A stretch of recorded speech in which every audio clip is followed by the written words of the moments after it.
میری آواز کا جواب تو دو. واہ واہ. اسی طرح ایک رومانی قطع ہے کہ سارے الفاظ تیری نظر کیے داد حسن و جمال کیا دیتے.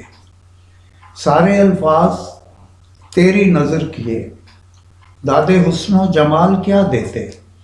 کہہ دیا جب تجھے غزل جیسا اس سے بہتر مثال کیا دیتے. واہ واہ.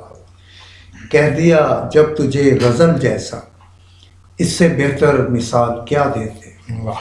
اچھا، شاعری میں ایک شاعری کی ایک قسم ہے جسے محاکاتی شاعری کہتے ہیں، یعنی لفظوں کے ذریعے تصویر کشی کرنا.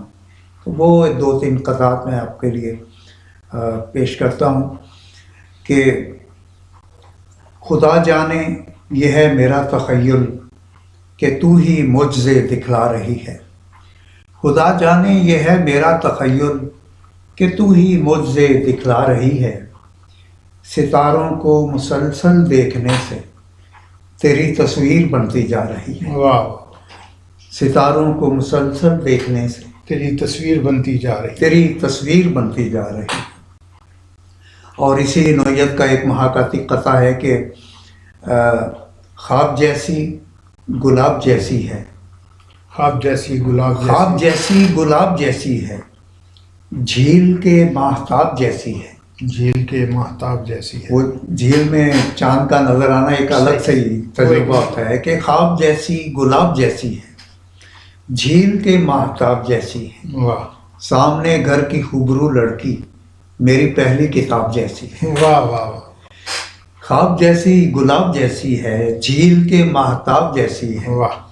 سامنے گھر کی خوبرو لڑکی میری پہلی کتاب جیسی ہے.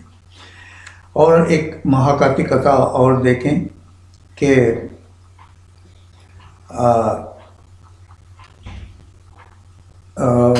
پہلا مصرع میں بھول رہا ہوں. میرے شوق مصوری کے لیے، میرے شوق مصوری. یوں سمجھیے کہ یہ قطع جو ہے وہ ایک مصور کہہ رہا ہے صحیح کہ میرے شوق مصوری کے لیے اس نے جب رخ کو بے نقاب کیا.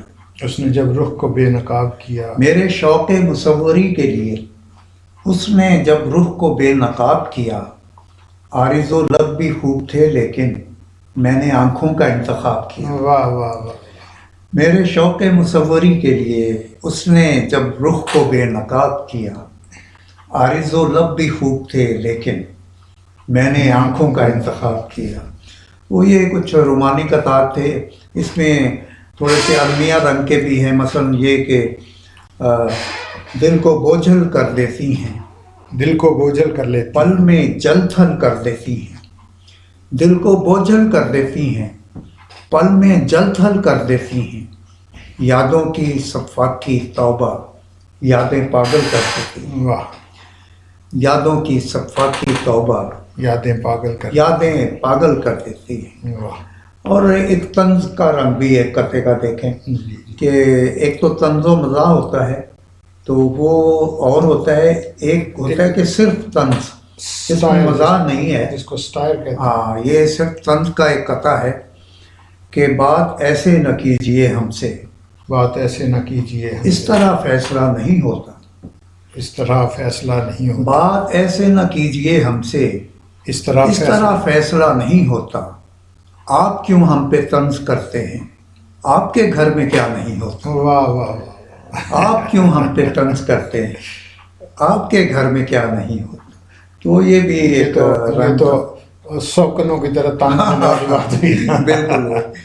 اچھا جی، ایک میں آپ کو 3 مصروں کی کچھ نظمیں سنائی. اس میں طنز و مزاح کا بھی رنگ آ جائے گا بعد میں. تو 3 مصروں کی ایک نظم ہے کہ زندگی 2 طرح کی ہوتی ہے. زندگی 2 طرح کی ہوتی ہے. یا تو ایسی کہ جس کی حسرت ہو، یا پھر ایسی کہ جس سے نفرت ہو. واہ واہ واہ. زندگی 2 طرح کی ہوتی ہے، یا تو ایسی کہ جس کی حسرت ہو، یا پھر ایسی کہ جس سے نفرت ہو. کیا کمپیریزن کیا. اور شاعری 2 طرح کی ہوتی ہے. یہ بھی 3 مصروں کی نظم.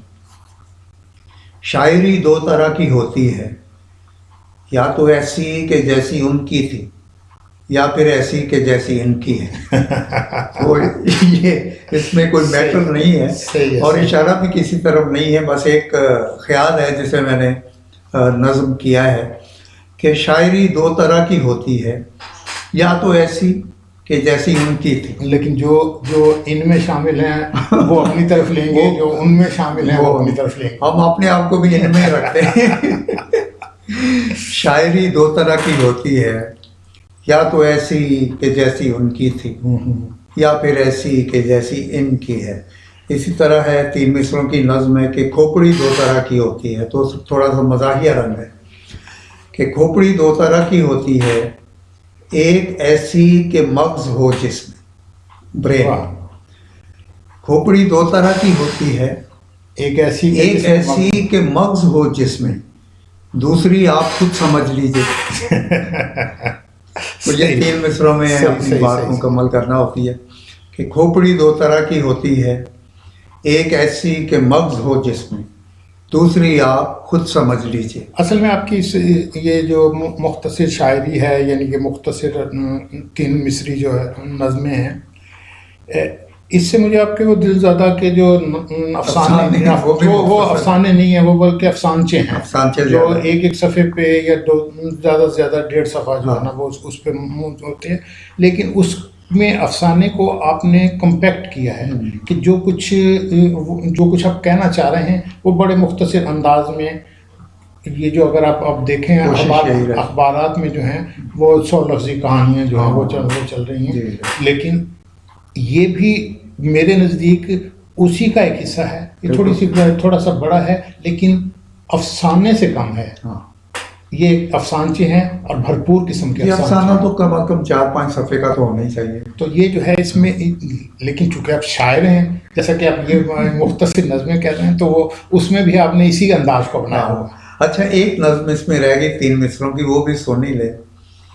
وہ آپ نے یہ سن لیا، زندگی دو طرح کی ہوتی ہے، شاعری دو طرح کی ہوتی ہے، کھوپڑی دو طرح کی ہوتی ہے. تو یہ بھی ایک تھی 3 مصروں کی نظم کہ بیویاں دو طرح کی ہوتی ہیں. اچھا.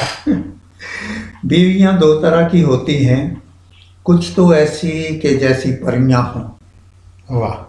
بیویاں دو طرح کی ہوتی ہیں، کچھ تو ایسی کہ جیسی پریاں ہوں، اور کچھ جیسی ہم سبھی کی ہیں. صحیح.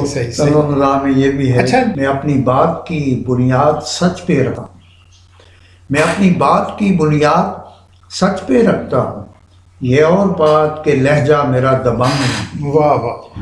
میں اپنی بات کی بنیاد سچ پہ رکھتا ہوں، یہ اور بات کہ لہجہ میرا دبنگ نہیں. اور شعر ہے کہ فضائے امن و سکون جن کے دم سے ہے برباد. فضائے امن و سکون جن کے دم سے ہے برباد، سوائے ان کے کسی سے ہماری جنگ نہیں. واہ واہ واہ. فضائے امن و سکون جن کے دم سے ہے برباد، سوائے ان کے کسی سے ہماری جنگ نہیں. اور مقطع ہے کہ کسی کا اپنا ہی دل تنگ ہو تو ہو راشد، کسی کا اپنا ہی دل تنگ ہو تو ہو راشد، زمین شہر محبت کسی پہ تنگ نہیں.